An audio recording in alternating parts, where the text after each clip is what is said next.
It's Snow to the outside.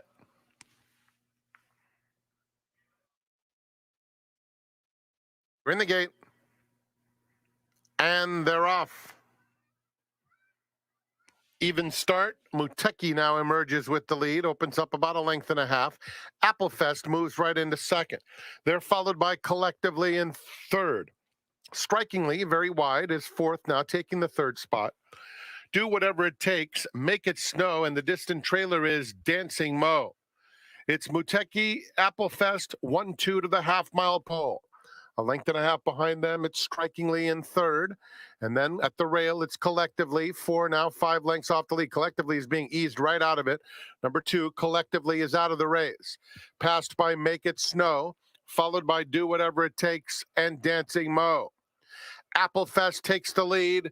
Strikingly on the outside, moves up to be second. At the rail, Muteki is back to third, losing ground steadily. And Make It Snow now joins the fray. And here's Make It Snow on the outside. Top of the stretch. Applefest clinging to the lead. On the outside, Make It Snow and Strikingly. It's Applefest a length and a half at the 16th pole. Make It Snow and Strikingly on the outside. Make It Snow now kicks in from the back. Dancing Mo, a huge effort, and it will be Make It Snow to win it. Tight photo between Strikingly and Dancing Mo, who overcame trouble and was so far back right there in that place photo. Applefest finished fourth in front of Do Whatever It Takes. Named for Virginia's 95th birthday.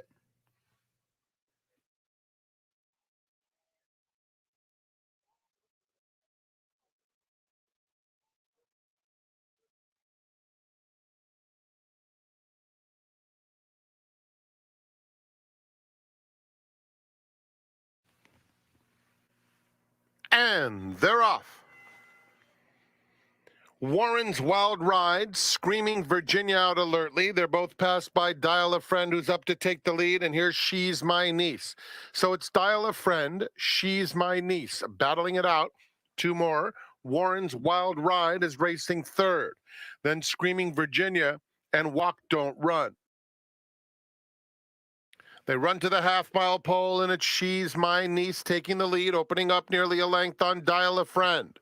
3 more, Warren's Wild Ride.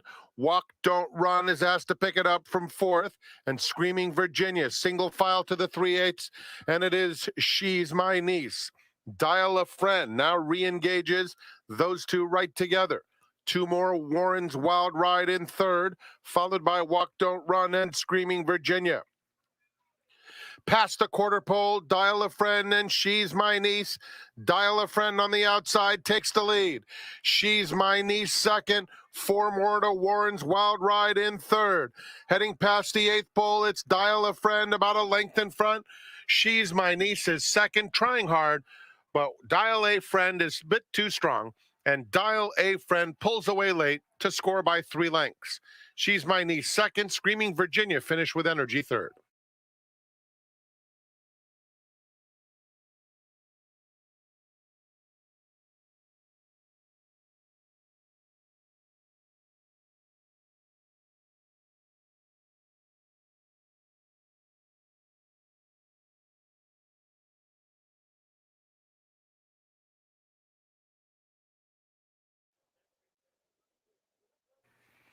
Wishes to Riches will be the last one.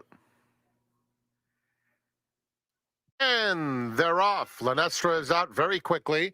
Lady Montclair is coming through along the inside, and the Shushala is flashing good speed and up to take the lead. Wishes to Riches in the pink on the outside, followed by Wild Ruler, who's 4 lengths off the lead. 2 more to Girl Can't Help It and Elegant Kid. Half-mile left to run. The Shushala is the one to catch. Opening up now to lead it by a length and a half. Lady Montclair and Lenestra are side by side. A length back to Wishes to Riches, 3 deep in fourth. Then it's Wild Ruler, Elegant Kid, and Girl Can't Help It is at the back. 8 lengths off front running the Shushala. The Shushala comes to the quarter pole with a length and a half advantage on Lenestra second. Lady Montclair still in the thick of it along the rail, just needs some racing room. Center of the course, Wishes to Riches. There's an eighth of a mile to go, and the Shushala goes on strongly. Lady Montclair takes up the chase, followed by Lenestra. 16th pole, and the Shushala is very sharp in her debut. And it will be the Shushala and Antonio Fresu to win convincingly. Lady Montclair second. Girl Can't Help It finished nicely for third. Then it was Lenestra and Wishes to Riches.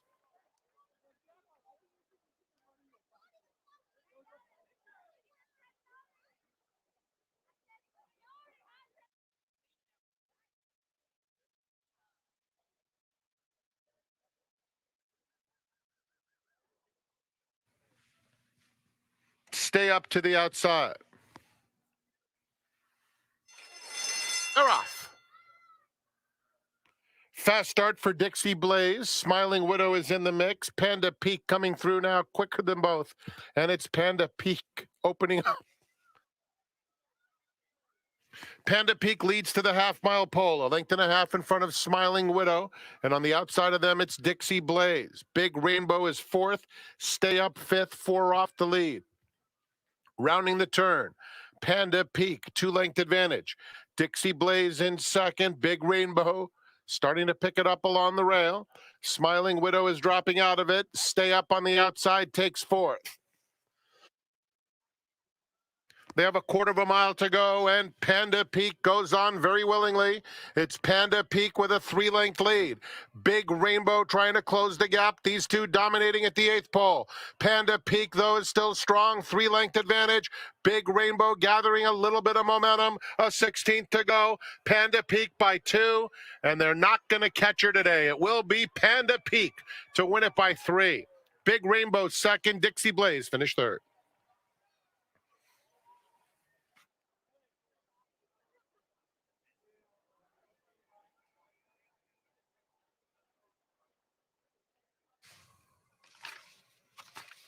Jockey Umberto Rispoli, number 12, runs 22 minutes to post. A Day in Asia.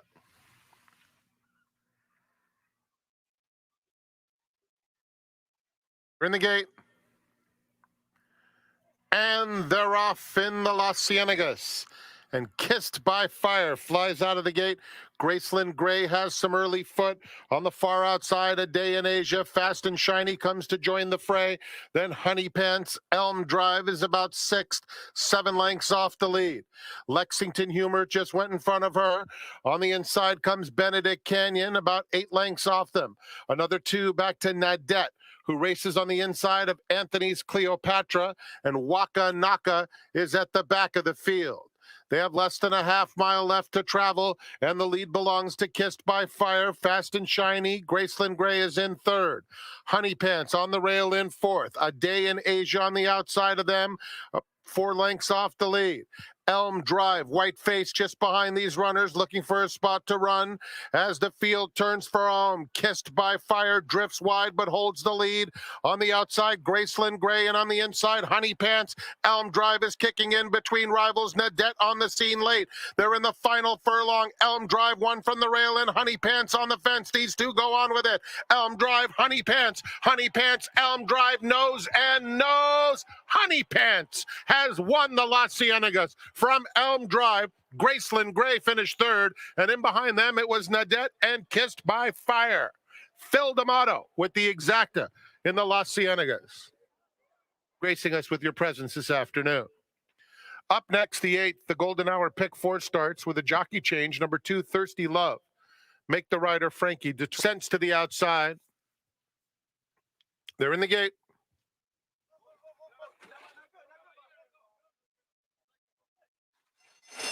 And they're off. Very slow start for Naka Naka. And Midnight Love stumbled a bit, but did recover quickly and will now sprint up to take the lead. Polis is showing good speed, and Bear Coast is in between them. Sense comes away in fourth. They're followed by Veritas Akitas in fifth, and racing in between horses and just a tad tight, and that now clears up. Another length and a half back to Thirsty Love, and slow starting Naka Naka is at the back of the field. So Midnight Love will make his own pace, and the second choice Sense moves clearly into second.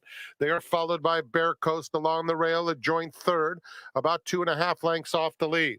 Polis in between horses, Veritas Akitas on the outside. They're followed by Thirsty Love in the purple with 6 to make up, and Naka Naka at the back. They have a half-mile left to go, and it's Midnight Love carving out the fractions, leads it just under a length to Sense in second.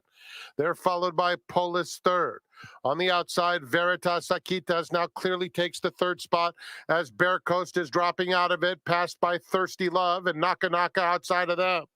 Midnight Love and Sense square off at the 5/16. It's Midnight Love maintaining the lead, 3/4 of a length. Now it's up to a full length. Sense trying hard in second, Veritas Akitas third, and then Thirsty Love.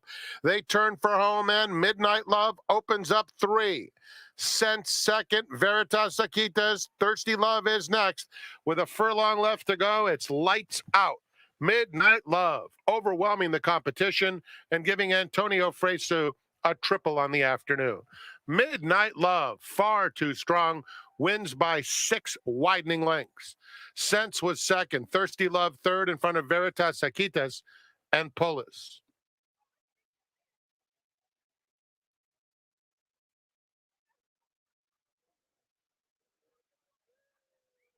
Three minutes.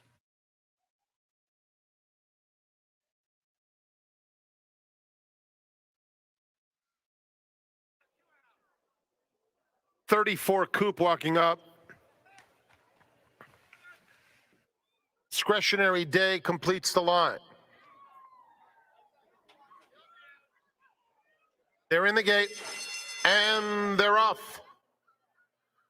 Very even start. 34 coupe gets a narrow lead out of there. Center Circle has some speed too. Those two stride for stride with Intuit, and here's Discretionary Day in the white blinkers on the outside. Luca Grazzi settles down in fifth, followed by My Partner Glenn, who's down at the rail. Worse, Reed Sanchez is kept outside of that pair. Resultant is next, followed by Enam, and Numero D's is 20 lengths off the lead. Into the first turn, and it's 34 coupe showing the way with Center Circle along the rail, a half length back in second. Then Intuit third, Discretionary Day, followed by My Partner Glenn, and Luca Grazzi mid-pack 4 off the lead. Worse, Reed Sanchez inches up outside of him, followed by Enam, Resultant, and Numero D's. They're heading to the half-mile pole, and it's Frankie Dettori in 34 coupe in front by about a length and a half. On the outside, Intuit second.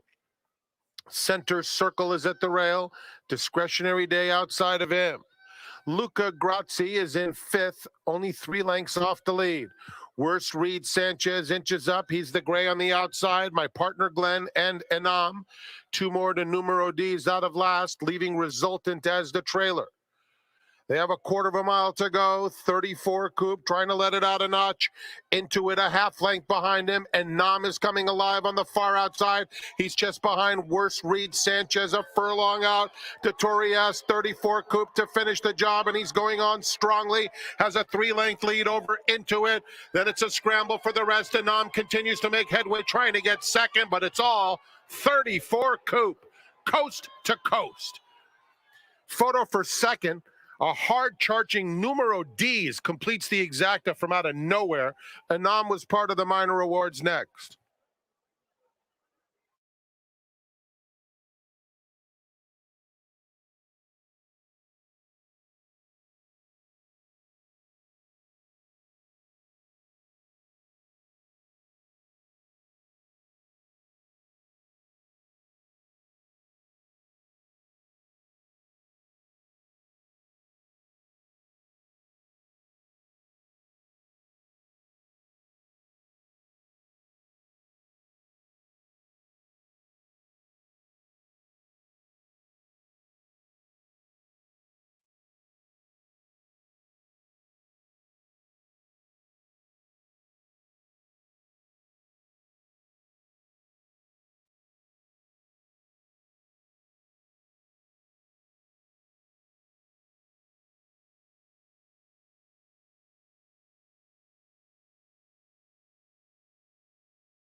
Hi, everybody, and welcome to a special holiday Monday of racing as we honor the life and legacy of Martin Luther King Jr. My name is Tom Quigley, VIP player concierge, and if you're on track, you're in for a special treat. $1 day here at Sandy. That means sodas and beers are $1, hot dogs are $2.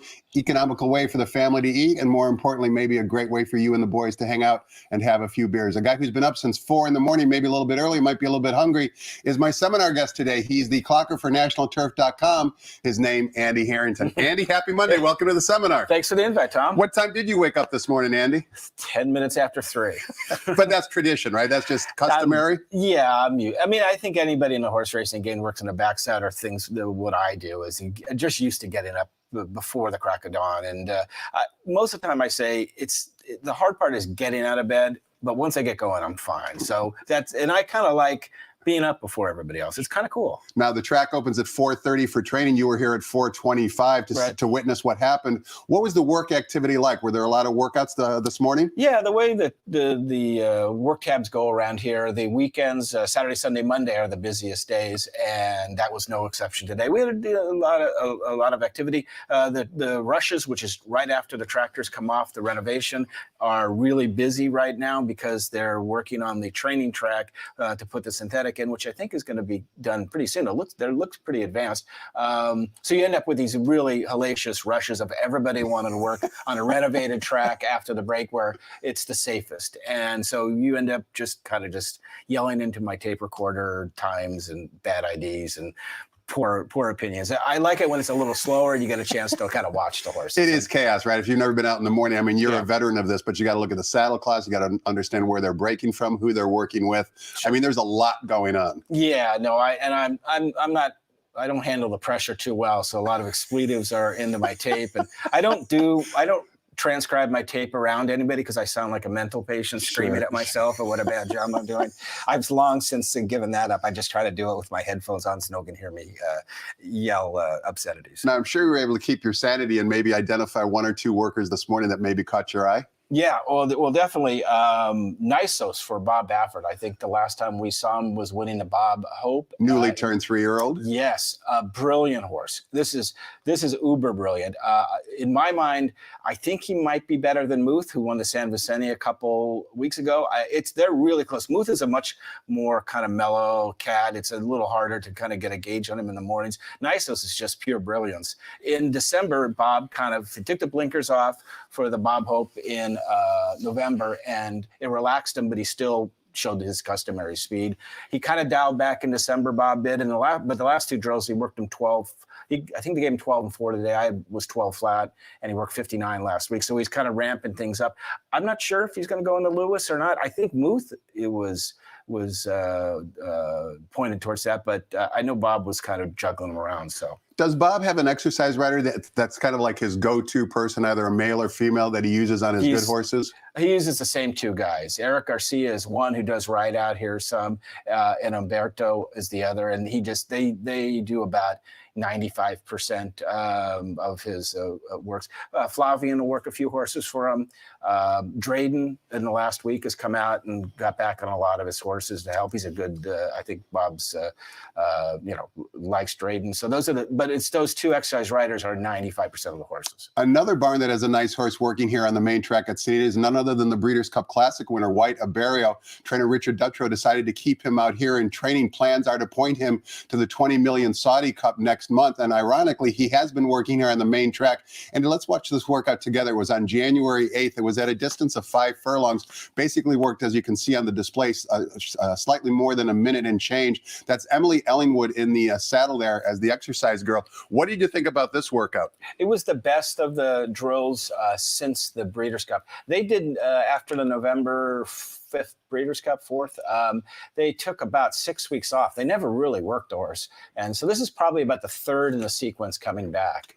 They really haven't dialed the horse down. They're going to send it to Saudi about 2 weeks before the race, apparently.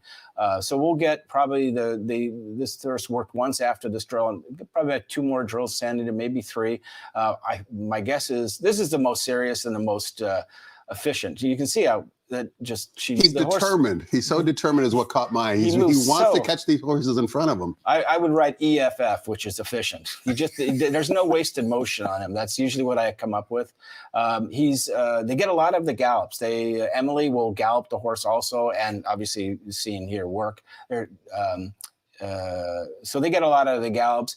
My guess is they're just starting to get back serious. So I would be curious to see how if they dial it up the next 2 or 3 drills. How would you compare that work, Andy, to some of the drills that Whiteberry had before the Breeders' Cup Classic? Was that kind of on par with, a little bit less than? A little less than. But like I said, they dialed back, and I wouldn't make a definitive decision about the horse until maybe in the next drill, the drill after that. There's no reason to ramp this horse up and make him run, 59 flat in the end of December when you're not racing, you're not running in the Saudi Cup for a few months. So, you're never going to get a terrific drill every time. You want to kind of build up, and I think that's what Dutro and their barn is doing. How much handicapping, Andy, maybe influences the workout analysis you do? And let me give you an example, because I was thinking of this question earlier this morning. You see a horse work 46 flat out of the gate, and then in the next race, the horse doesn't show any speed, and it's a bit of a head scratcher. Right. Then what do you do after that in terms of maybe analyzing the next work? Are you looking for something more? Are you looking, you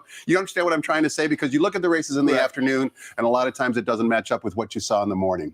Well, if a horse works 46 and he's a first-time starter and he runs terrible, I'm almost always just throw it out. First New time, experience, the whole 9 yards. Yeah, it's like being the first day in a job. When you go to a job and someone takes you around, you go, how am I going to learn all this stuff? And after a week, you just do it in your sleep. Correct. And that's sort of, some trainers are a little bit better. Bob Baffert has their horses cranked up, and they really don't run dumb races first out. But a lot of the guys they're going to let them run out, and they're, if they win, they win. We got to start somewhere. Yeah. We may be a little longer going further down the line. There's always huge improvement in a first-time starter to his second start. You can almost always account for it because the horse usually gets it.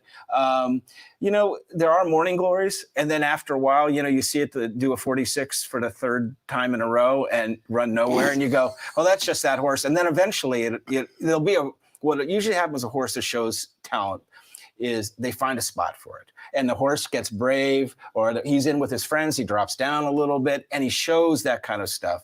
As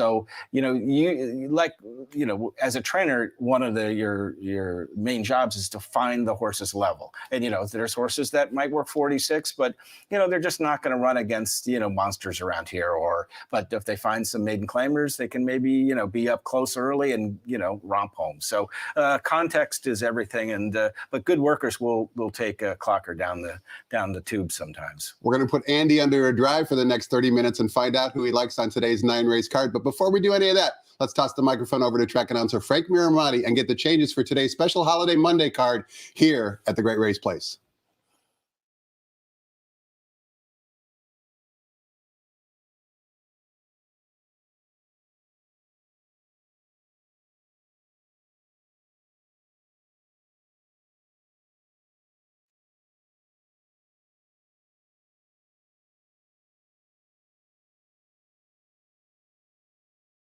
Good morning, ladies and gentlemen, and welcome to Santa Anita Park, the Great Race Place.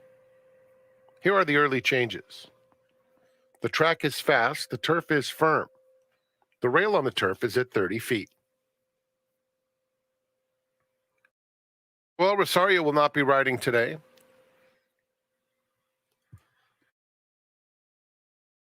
In the first, scratch number 1, Westward Look, and note that number 4, Perfectionistic, will be ridden by Flavienne Pratt.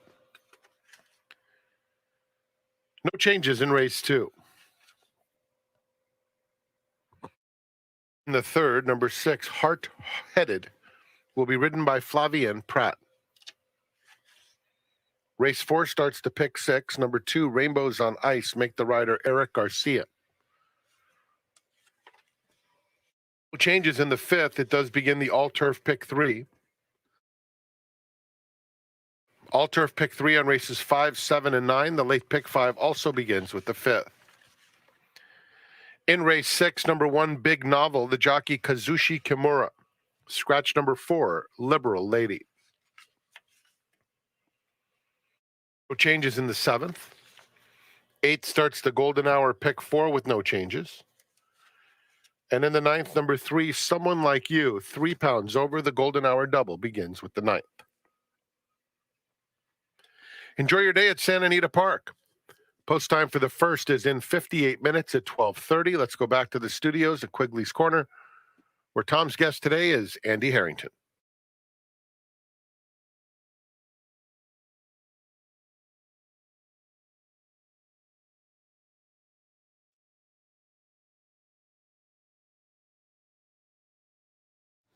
Welcome back. We're talking horses with Andy Harrington. He's the clocker for NationalTurf.com. Just visit that website every racing day and you will become a better handicapper and make more money as a result of Andy's insight on the morning works each and every day when he's out here, which is every single day in a calendar year. And Andy, let's kick things off here in race number 1. It's an abbreviated sprint distance of 5 furlongs in the turf course for $25,000 claimers. The rails today are 30 feet. Also, race 1 is a split of race number 7, the exact same conditions. We've got a field of 8 here with an overwhelming favorite, number 6. Give Me the Loot, first off the claim for trainer Steve Knapp, currently 2-5 on the tote board. Had trouble last time out and still got the victory.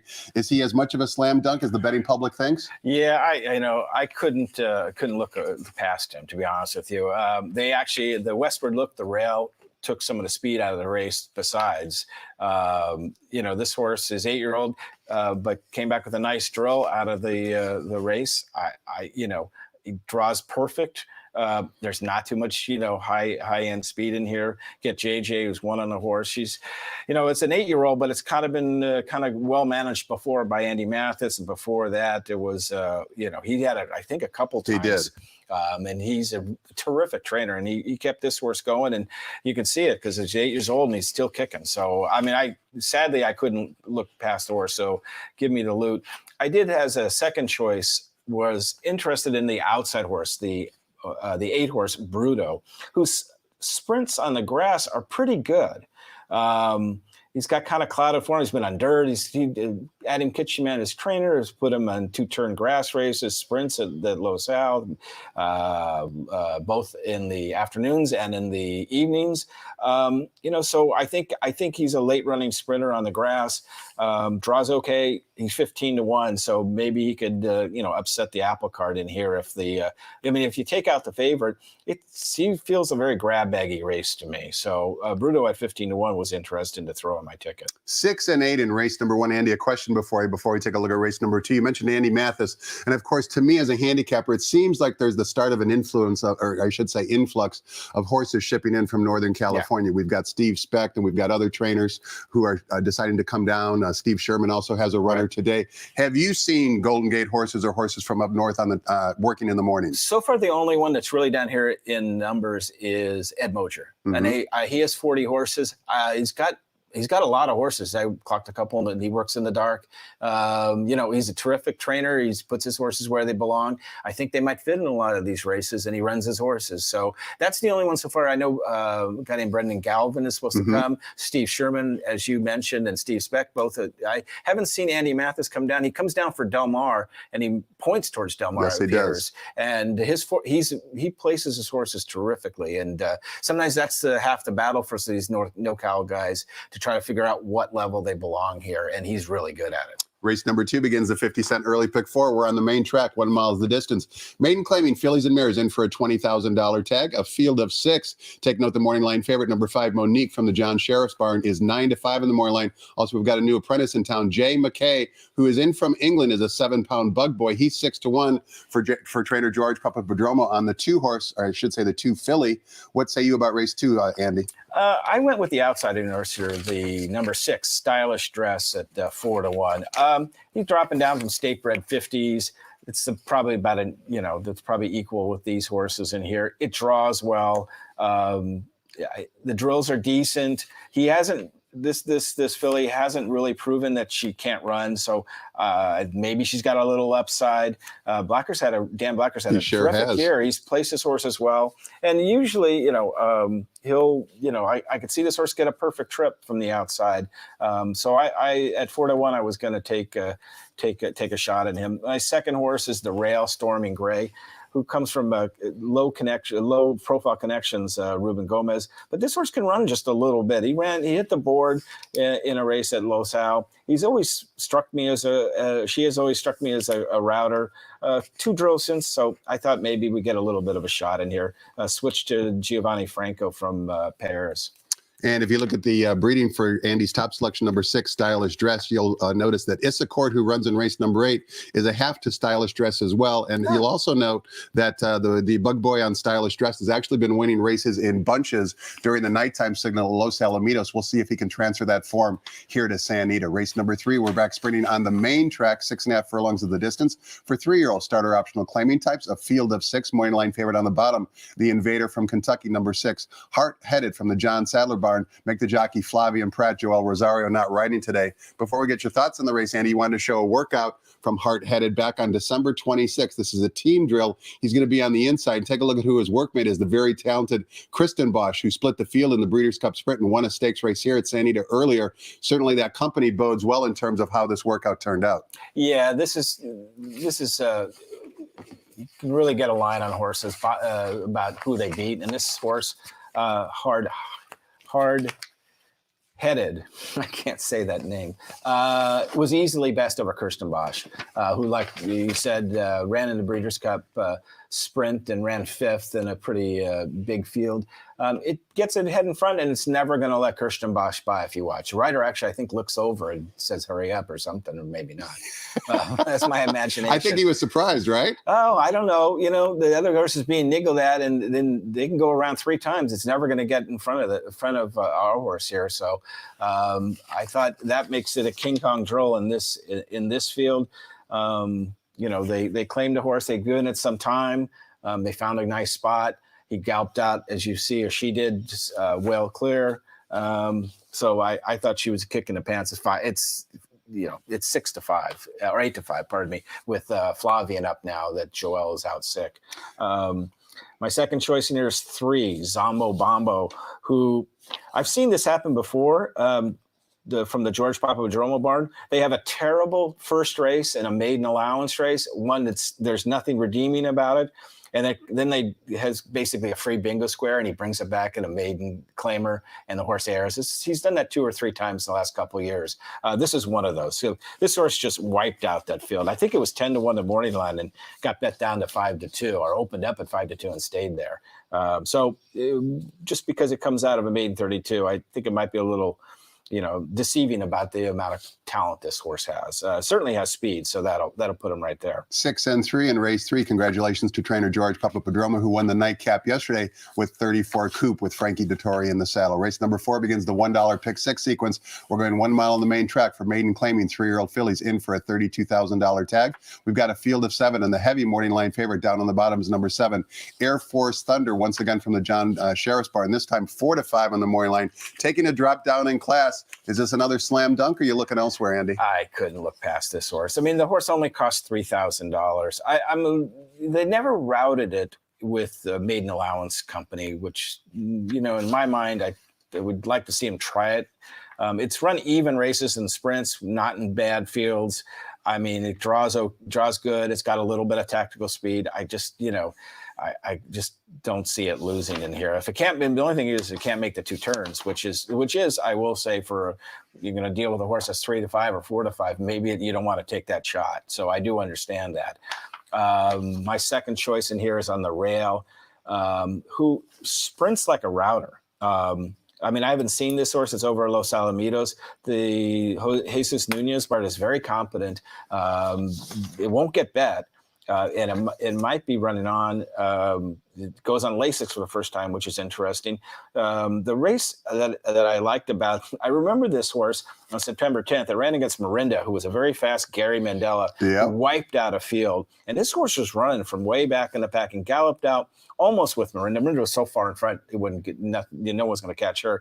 But I thought it was kind of impressive. I kind of kept that in my memory bank. So maybe this horse has always wanted to go 2 turns, all along. So it's obviously a huge drop for maiden, maiden allowance open company to this maiden 32. And in that race you mentioned, Andy, on September 10th, Safa finished second, who came back Yes. to break her maiden as well recently for the trainer Gary Studi's barn. Race number 5 begins both the 50-cent late pick 5 sequence and the $3 all turf pick 3. We're going 1 mile on the turf course. It's a starter allowance race. The turf rails are at 30 feet today. As I think I previously mentioned, we've got a field of 7. Number 4, Big Coop from the Leonard Powell barn is the 9-5 morning line favorite.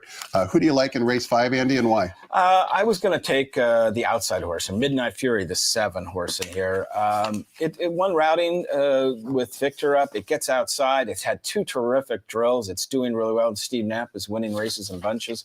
I thought it could sit outside some of these horses. There's not a lot of speed in here, and hopefully it just replay what it did two races ago. It certainly is doing well. My second choice would be the 4 Big Coop, who has Flavian Pratt up on the grass, and that's the only reason that I put him in here. Just you can't. But the horse is consistent. He's been 8 out of 9 in the money on the grass, so this horse will be there or thereabouts, and Flavian will move it up, as he moves up everything, especially on the grass. I was just going to ask you, Andy, as a follow-up question. You obviously, interpreting your comments, think that Flavian's our best turf rider in the colony? I don't think it's close. I think it's a separation between him and the second best grass jockey is monstrous. He's terrific on the dirt, get me wrong, but I just think the space between the on the grass. In fact, if I make any kind of ticket about 5s or pick 5s or 4s or 3s, I just throw him in. If it's a grass race, I throw him in. I always do, because he beat me too many times with horses that I can't imagine he could beat me with, and so I just leave him in. So I'm not gonna be cursing my television. You do a lot of cursing, both in the morning and in the afternoon. Race number 6 begins the 50-cent late pick 4, 1 mile on the main track. Fillies and Mares, allowance optional claiming types, non-winners of 1 other than. Make the jockey number 1, Big Novel. Kaz Kimura, the jockey from Woodbine, scratched the 4 Liberal Lady, leaves us with a field of 5. Big Novel, the aforementioned Big Novel, is the 8-5 morning line favorite. Before we get your thoughts on the race, Andy, you want to watch a workout for number 2.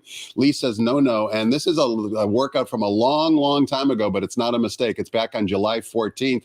It's a team drill out of the gate. There's 3 workers that are going to break from the gate. We'll watch it courtesy of our friends at xbtv.com. She's in the middle and kind of blows the break here, but she actually makes a big middle move in this team drill. Yeah, this is the only one we have on tape, so it is indicative of, when you start following a horse as a clocker.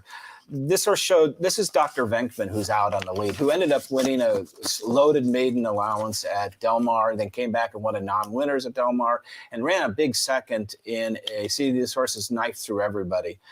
Gets up there with Venkman. Dr. Venkman, like I said, ran second in a Keeneland Stakes in October. Yep. And hasn't been seen since. But it gets to the lead in this thing, and that's kind of impressive. Considering the break, it's very impressive. Yeah, and there's brilliance there somewhere, and this is one of those horses you kind of go down the rat hole with sometimes as a clocker. It trained well out of this race. It ran a good first out at Del Mar in a nice race. So it just gets tired, but the rider doesn't do anything. He knows the horses, had made a hellacious run to get up with Dr. Venkman, who gallops out by everybody. Based on that and Mark Lett's just general competence, they ran him at Churchill in a big field, and she did kind of the same thing. She ran on. She looks like a horse that wants to go 2 turns. She's a great looking horse. It's 8-1. It's a maiden against winners, which is, that's always you're rolling the dice there. But at 8-1, longest shot on the board, I'll take a shot because I think this horse has some upside. I'm not sure if most of these other horses they're going to be at this level, or the claimers eventually. But I do think there might be some upside here, which is different than some of the other trainees here. And you also like number 3, Grace Period, who is from the Leonard Powell barn. First time on the main track. What do you like about Grace Period? It trains well on the dirt. I saw that Leonard had 2 horses in this race. He scratched the other one, probably to make sure this race went, is my guess, because the other one probably had a little bit of a scattered work pattern. So I think they've been looking for this spot because I'm sure there's a grass race for this level next week or in the book for sure, because we run so many grass races. So I just thought I'd take a shot on this horse. Flavian, it didn't have much of an excuse last time, but I'll give it a try in the dirt and see what happens. And here's a comment from Andy's workout report that you should be subscribing to for Lisa's No-No, Andy's top selection. This is for a more recent work on December 29th. I'll read to you what he wrote. He wrote, good late kick, galloping well also in 38 flat, 102 and 1, out in 114 and 4. Should adore any added ground, grade B. You don't give out many grade Bs. There's very few grade Bs, B pluses, and A minuses. Right. I've been a long time subscriber to your service. What does it take for a horse to get a grade B in terms of, when you rarely offer that designation? Well, I figure if I'm going to give a B or B plus, and I almost never give A minuses or A's. I've only given one A plus, and that was the Zenyatta, and it was more kind of as a tribute. It's kind of a Clocker Emeritus Award or something like that. But a B, it's also the context of the race. The horse galloped out terrific in that drill, and I didn't get to watch on it, but I know it went out 7 furlongs just as well as it went out 6. It just. A lot of it's just context. I can't tell. Yeah. I got check marks. I got 1 to 5 check marks. This one got a couple check marks. It's not the most complicated system, but sometimes it's just feel, and sometimes it's my mood. 2 and 3 in race number 6. Let's turn the page. Take a look at race number 7. As previously mentioned, race 7 is a split of race 1. This race is 5 furlongs on the turf course for $25,000 claimers. A field of 7. The Maury Line favorite, number 5, Maven, from the Ryan Hansen barn. Well, if you like Gimme the Loot in race 1, which you do, Andy, you got to like Maven, because that was a tough beat last time for him down at Delmar. I went with it. I went another way because I really kind of like the horse here. Solardi on the outside, the 7 horse. It's got a little bit of clouded form. It stumbled at Los Alamitos. It's got a really nice record before some of these other races. It drops down to 25, which is where it was kind of really wreaking havoc at Gulfstream Park. It worked with Principe Carlo in the drill 2 back. 1 back, and held his own, who just ran the other day in the Cal Cup against the Chosen Vron, and didn't get close, but that's the kind of horse that is. It's a pretty good drill for a $25,000 claimer in here. It goes to Rispoli, which is a huge jock change. It gets outside. I think it'll run back to some of those Gulfstream Park races, which I think will be enough to be pretty tough in here. Fair enough. And who do you like maybe to complete the exact? It looks like number 3, Disco Tribute. I kind of like the drills. I like the move to Victor. It looks like it's going to run on a little bit. There's a lot of horses that kind of have the same kind of style up front. I'm just hoping, that we can pick up some pieces with a horse like this. They're going to overbet Hotbox, and maybe it deserves it. But Disco Tribute seems like he's going to run a race, and moving to Victor is a positive. Race number 8 begins the $1 Golden Hour Pick 4 sequence, linking our last 2 races here with the last 2 races at Golden Gate. And we kick things off in race 8, going 1 mile on the main track for Calbred, fillies and mares, allowance optional claiming types, non-winners of 1 other than. A field of 6, the Maury Line favorite down on the bottom, the Reclaim, number 6, Issa Court, now trained by Dean Pedersen, first off the claim, 8 to 5 on the Maury Line. Ironically, 4 of these runners exit the same race. The most recent race of theirs was back at Los Alamitos on December 9th. It was the 6th race. We're going to watch that replay and listen to track announcer Michael Rona describe the action. The one thing I want you to note is Issa Court breaks from post position number 4 and kind of stumbles at the start, regathers herself, and goes on to victory. Ready? Racing. Isa Court stumbled. Cornelia Fort gets the best of the start. Isa Court quick to recover and has a share of the lead, and Sweet Hello's going through along the inside to head them both. Sweet Hello to the front from Isa Court and Cornelia Fort 3 wide. Warrior Lady behind them on the inside, clear of Tizzy Twister, who's 5 off the lead, and 3 lengths in advance of Hot Rod Mama. Sweet Hello leads comfortably to the back stretch by 3/4 of a length from Isa Court and Cornelia Fort, Warrior Lady. 3 lengths off to Tizzy Twister, travelling solo 5th, and a gap of 5 to Hot Rod Mama. Along by the 5/8 pole, Sweet Hello dictates by a length and a half. Isa Court racing into a clear second. Cornelia Fort's now almost 2 lengths behind Isa Court in 3rd, followed by Warrior Lady as they string out mid-race. Tizzy Twister second last, 7 from the lead, and Hot Rod Mama at the tail. 3.5 furlongs to go. The lead belongs to Sweet Hello, but it's a diminishing advantage as Isa Court moves up within a neck and Cornelia Fort looms forward again 3 wide. A change comes over the scene at the 5/16. Isa Court hits the lead, being taken on by Cornelia Fort with Sweet Hello relegated to 3rd. A long way back to the trailing trio at the quarter pole. Looks a race in 2. Isa Court with Cornelia Fort. Isa Court on the inside, about 3 parts of a length. Cornelia Fort struggling to get on terms past the 8th pole, and it's Isa Court from Cornelia Fort, still well clear of the rest, headed by Warrior Lady and Tizzy Twister. 16th pole, Isa Court, Cornelia Fort, 3 quarters away.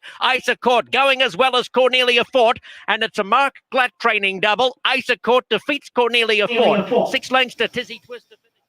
Andy Alberto Rispoli aboard Isa Court certainly did a little bit of race riding coming down the lane, kept drifting out subtly, so there was no inquiry and obviously no disqualification. But the interesting thing is, obviously this mare, 6-year-old mare, has run through her condition, so she's back in for the same claiming tag. But I think maybe her home is on a fast dirt track because she's 3 for 5 in those type of conditions, which is what she's going to get today.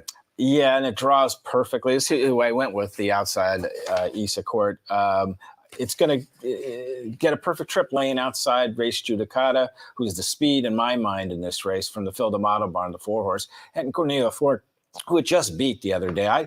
It looks like it's going to do the same thing. Deep down, I'm not sure if Cornelia Fort really wants to go 2 turns. It's just kind of, it doesn't stride like a router. It gets in perfect positions and just can't punch it in. So when I see that happen over and over again, I just don't think this is what the horse really deep down wants to do. So I was going to bet Isa Court and then use Race Judicata, the 4-horse, who I think is going to be in front of this group with Bobby Gonzalez up, and this mare shows a lot of speed and has worked out pretty well over a steady period of time. So those were the 2 when the 6 over 4. And Race Judicata has 14 career starts with two career wins. Both of those career wins happened right here at San Anita over the main track. We close out the day and we close out the week in race number 9. Live racing resumes on Friday. We've got an 8-race card on Friday that begins at 12:30 p.m. Pacific time.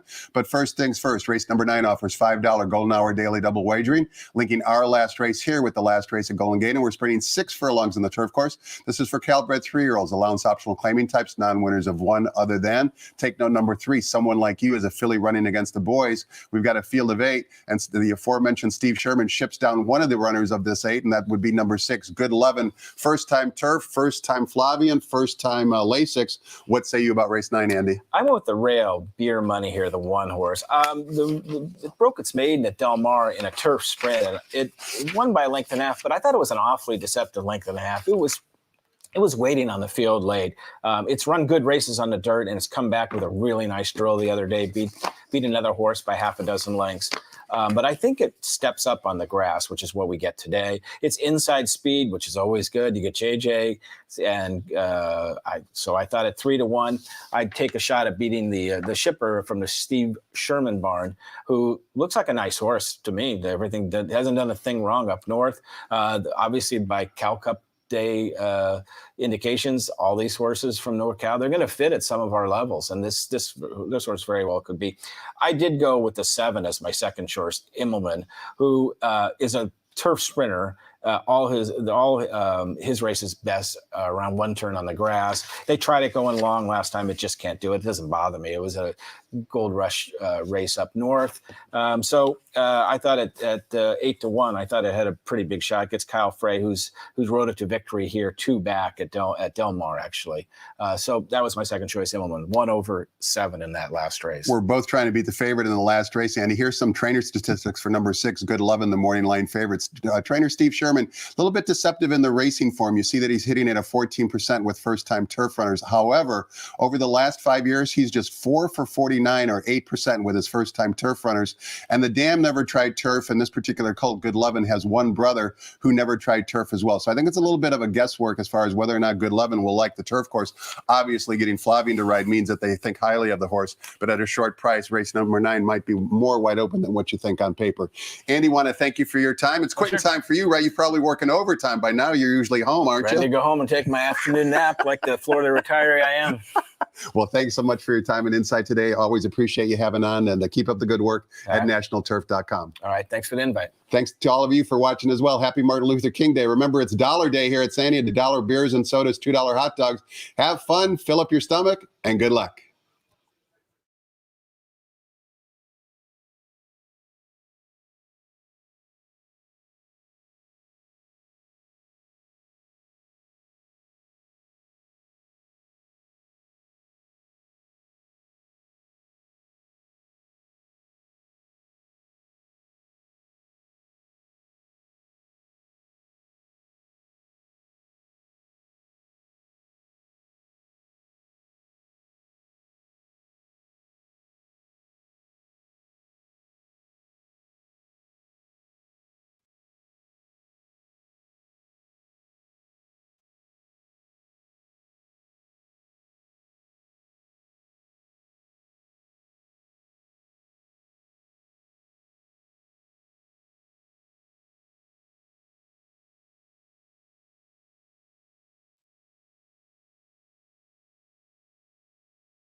Ladies and gentlemen, please rise for our national anthem.